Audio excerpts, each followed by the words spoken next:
வணக்கம் மக்களே, சற்று முன் கிடைக்கப்பெற்ற மிக மிக முக்கியமான செய்தி ஒன்று வெளியாகியுள்ளது. குளிர்கால கூட்டத்தொடர் நாடாளுமன்றம் இன்று கூடியுள்ள நிலையில் கனிமொழி அவர்கள் வாய்க்கொழுப்பால் தரும அடி வாங்கியுள்ளார். கிட்டத்தட்ட சபாநாயகர் இனிமேல் நீங்கள் பேசினால் உங்களை வெளியேற்றி விடுவோம் என்பதற்கேற்ப பேசியிருக்கக்கூடிய வீடியோ சமூக வலைதளங்களில் வைரலாக பரவி வருகிறது. 40 எம்பிக்களை திமுகவின் கூட்டணி கட்சிகளும் மக்களவைக்கு அனுப்பினால் அங்கு பாதி விலையில் கிடைக்கக்கூடிய போண்டா பஜ்ஜிகளை சாப்பிட்டுவிட்டு அரட்டையடிக்கக்கூடிய நிகழ்வாகத்தான் இது பார்க்கப்படுகிறது.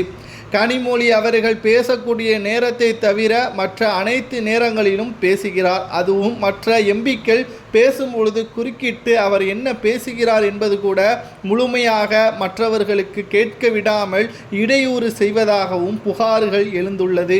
குறிப்பாக கனிமொழி அவர்கள் மீது ஏற்கனவே 3 வழக்குகள் பதிவு செய்யப்பட்டுள்ளது.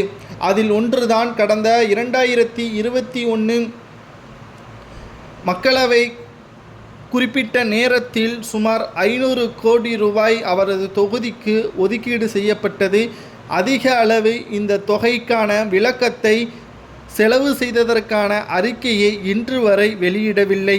இதனால் நிச்சயமாக கனிமொழி அவர்கள் ஊழல் செய்திருப்பதாக அவர் மீது வழக்கு பதிவும் சபாநாயகர் தொடர்ந்திருந்தார். அந்த வழக்கும் தற்பொழுது வரை நீதிமன்றத்தில் சிறப்பு CBI நீதிமன்றத்தில் நடந்து வருகிறது.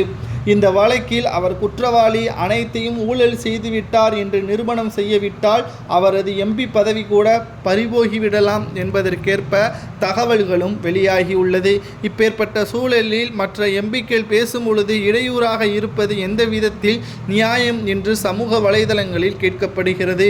மேலும் நாங்கள் நீட்டை ஒழிப்போம், CAவை ஒழிப்போம், மக்களுக்கு நீதியை வழங்குவோம் என்று பேசிக்கொண்டிருந்த கனிமொழி அவர்கள் அங்கு பாதி விலையில் கிடைக்கக்கூடிய போண்டா பஜ்ஜிகளை சாப்பிட்டுவிட்டு மற்றவர்களுக்கு இடையூறு செய்வது நியாயமா என்று சமூக வலைதளங்களில் பாஜகவின் சில முக்கியமான நிர்வாகிகள் பகிர்ந்து வருகிறார்கள்.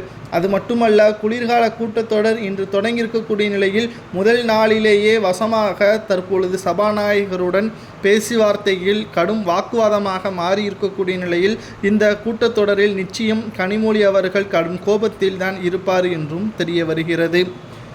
மேலும் கனிமொழி அவர்கள் 500 கோடி ரூபாய் தனது தொகுதிக்கு ஒதுக்கீடு செய்யப்பட்ட நிலையில் அதை மக்களுக்கு பயனளிக்காமல் தனது தனிப்பட்ட சொத்தாக மாற்றிவிட்டாரா என்ற கேள்வியையும் நீதிமன்றத்தில் விசாரணையின் பொழுது இறுதிக்கட்ட தீர்ப்பு வரும்பொழுது நாம் வீடியோ பதிவிடுகிறோம். அவருக்கு என்ன தண்டனை கொடுக்கலாம் என்பதை கமெண்டில் கூறும்.